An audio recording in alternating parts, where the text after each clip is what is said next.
Wassalatu wassalamu ala Rasulillah Sayyidina wa maulana Muhammad ibni Abdillah wa ala alihi wa sahbihi wa man tabi'ahu wa mawala. Ashhadu an la ilaha illallah wahdahu la syarika lah wa ashhadu anna sayyidana Muhammadan abduhu wa rasuluhu la nabiyya ba'dah. Allahumma salli ala sayyidina Muhammadin nabiyil ummi wa ala alihi wa sahbihi wa barik wa sallim. Qala Allah Ta'ala fil Qur'anil azim wa huwa asdaqul qailin. A'udzu billahi minasy syaithanir rajim. Ya ayyuhalladzina amanu taqullaha haqqa tuqatih wa la tamutunna illa wa antum muslimun. Wa qala ta'ala fi ayatin ukhra. Ya ayyuhalladzina amanu taqullaha wa qulu qawlan sadida yuslih lakum a'malakum wa yaghfir lakum dhunubakum wa man yuti'illaha wa rasulahu faqad faza fawzan 'azima. Ibadallah, usikum wa nafsi bi taqwallahi wa ta'atihi faqad fazal muttaqun. Hadirin jamaah Jumat yang dimuliakan Allah Subhanahu wa taala. Semua orang senang melihatnya karena dia bersih, karena dia rupawan, karena dia sopan dan santun, karena ayahnya meninggal dan ibunya juga sudah lama meninggalkannya. Orang kasihan melihatnya.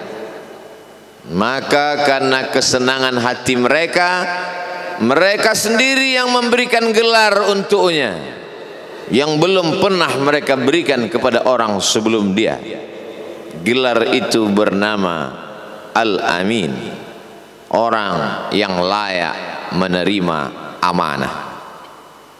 Amin diambil dari 3 huruf, alif, mim, nun. Dari kata alif, mim, nun muncullah kata amanah. Orang yang mampu menerima amanah disebut Al-Amin. Kita mengatakannya jujur. Lawan daripada amanah adalah khianah, al-khain, pengkhianat. Dia tidak berkhianat. Dia adalah seorang yang mampu mengemban amanah dan terpercaya. Maka semua orang percaya kepada dia. Dari alif, mim, nun, juga akar yang sama dengan iman, akar kata yang sama dengan iman. Maka iman berarti percaya. Dia adalah orang yang dipercaya karena memang dia mampu mengemban amanah. Kapan kebencian itu datang? Kebencian itu datang ketika dia naik ke atas bukit Safa dan dia berkata kepada semua penduduk Makkah, seandainya aku katakan di balik bukit Jabal Abi Quwais yang besar, gagah, perkasa, tinggi, menjulang ini ada pasukan musuh yang akan menyerang kita, apakah kalian percaya? Semua mereka berkata, shadaqnaka, kami percaya karena memang kami menggelar engkau orang yang dapat dipercaya. Seandainya aku katakan bahwa ada pasukan musuh yang akan meluluh lantakkan, menghantam, membunuh kita, apakah kalian percaya? Mereka menjawab, shadaqnaka, kami percaya. Seandainya aku katakan bahwa aku menerima wahyu dari Allah dan aku diperintahkan Allah untuk mengabarkan kepada kalian yang baik-baik akan masuk surga, yang jahat-jahat akan masuk neraka, percayakah kalian? Disitulah perlawanan datang, bukan dari orang lain, bukan dari musuh, bukan dari lawan. Perlawanan itu datang dari saudara kandung, dari ayah kandung yang masih ada hubungan darah. Tabban laka ya Muhammad alihadza jama'tana, celakalah engkau Muhammad, apakah hanya untuk ini saja kau kumpulkan kami hari ini? Allah membelanya, langsung Allah membelanya. Dia tidak membela dirinya, tapi Allah mengatakan tabbat yada abi lahabi wa tabba ma aghna anhu maluhu, hartanya tak ada berguna, wa ma kasab, hasil usahanya tak mendatangkan manfaat.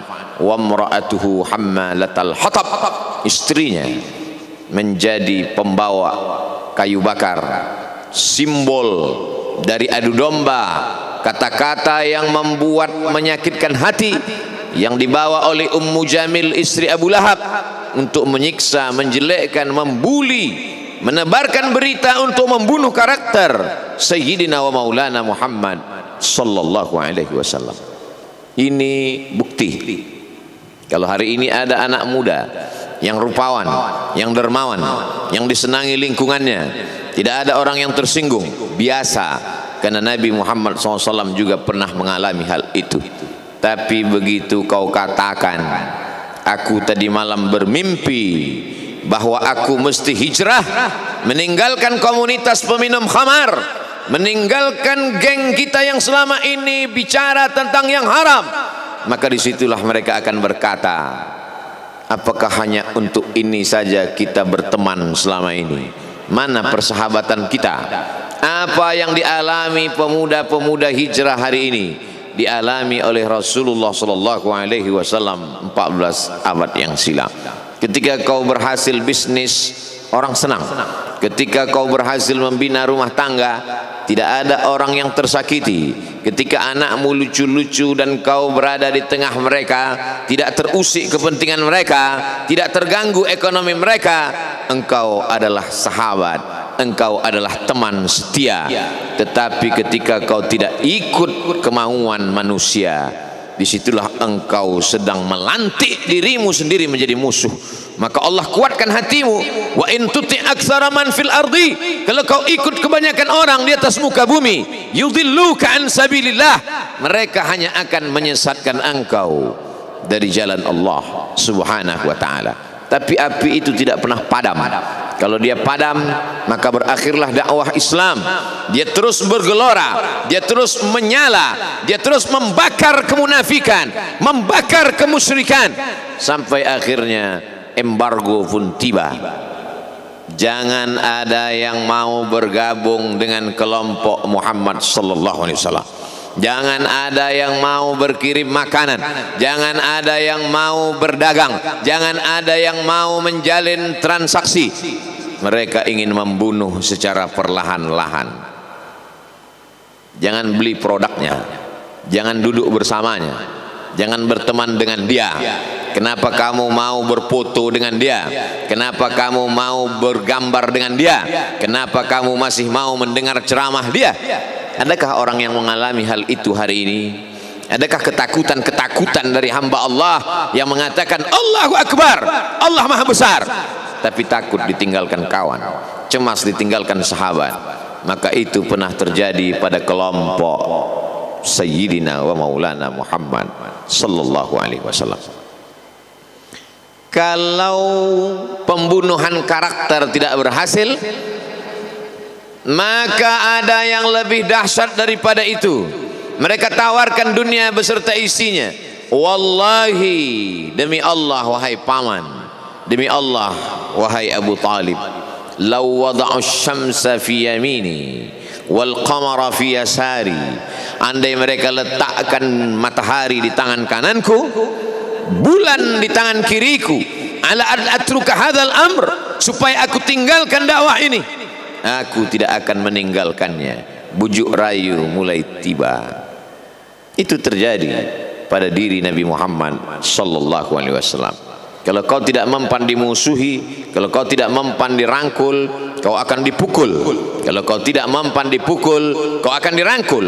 Berbagai macam cara, dari mulai yang paling keras sampai yang paling lembut, dari mulai yang paling lembut sampai yang paling keras, sampai akhirnya tempat bergantung itu hilang, lenyap, musnah. Ada dua tempat bergantung, saudara kandung ayah Abu Talib. Mereka tidak mengusiknya karena dia keponakan Abu Talib. Abu Talib anak Abdul Muttalib, Abdul Muttalib anak Hashim, Hashim anak Abdi Manaf, Abdi Manaf anak Qusay, Qusaylah pendiri Darun Nadwah. Mereka keturunan darah mulia dari Adnan. Adnan menerima tetesan darah dari Ismail, Ismail anak kandung Ibrahim alaihissalam. Jangan ganggu dia karena dia keponakan Abu Talib. Masih ada backing. tapi Allah ingin agar hati itu tidak bergantung kepada manusia. Dia buat Abu Talib meninggal dunia, masih ada lagi tempat bergantung. Dia yang dulu ketika kedinginan datang, dia yang menyelimuti. Yang dulu ketika ketakutan datang, dia yang menenangkan. Dia datang menemui Waraqah ibnu Naufal. Waraqah berkata, Namus, malaikat yang pernah datang kepada Ibrahim, yang pernah datang kepada Musa, yang pernah datang kepada Isa, sekarang dia datang kepada suamimu. Katakanlah, jangan takut, jangan cemas. Kalau nanti sampai masanya dia akan diusir dari kampung halamannya, aku orang pertama yang akan membelanya. Karena begitu yang kutemukan dalam kitab-kitab suci yang kubaca, kata Waraqah bin Naufal. Hari itu juga tempat bergantung itu patah. Khadijah menghadap Allah Subhanahu wa ta'ala. Tak lagi ada makhluk tempat bergantung, tak ada lagi ranting tempat berhinggap, tak ada lagi batang kayu tempat berpegang. Allah ingin agar engkau berserah hanya kepada Dia saja. Tidak ada makhluk. Bersandar kepada makhluk akan kecewa, bersandar pada kayu yang rindang akan tumbang, bersandar kepada benda akan binasa, bersandar kepada sahabat akan berubah menjadi musuh. Bersandarlah kepada Dia, Hayyun Maha Hidup, la yamut, Dia tak pernah mati. Bersandarlah kepada Dia, Al-Aziz yang Maha Perkasa, Al-Jabbar yang Maha Berkuasa. Itu yang diinginkan Allah dari sosok Sayyidina wa Maulana Muhammad sallallahu alaihi wasallam. Dia pergi, sengaja dia pergi berjalan kaki, karena kalau dia pergi menunggang unta, mereka sudah mengintai, dia pasti lari, dia akan pergi ke tempat yang jauh. Sengaja dia pergi berjalan kaki. Lalu kemudian dia pun sampai ke suatu tempat. Dia berharap mereka adalah orang-orang yang lembut akan yang menerimanya, tapi dia tidak diterima dengan tala'al badru alaina. Dia tidak diterima sebagai ahlan wasahlan. Ahlan, keluarga, kau datang kami sambut sebagai keluarga. Sahlan, mudah, kau datang urusanmu mudah. Ahlan wasahlan. Tapi dia tidak dianggap sebagai keluarga, dia tidak dianggap sebagai sahlan, dia dianggap sebagai musuh. Dia dilempar dengan batu, dia dilempar dengan kayu, dia dilempar dengan tulang onta. Apa yang dia lakukan? Dia bersembunyi di balik bukit. Dia angkat kedua tangannya. Ilaika ashku dha'fa quwwati. Kepada engkau saja aku mengadukan kelemahanku. Wa qillata hilati, ketidakberdayaanku. Wa hawani bainan nas, aku hina di tengah mereka.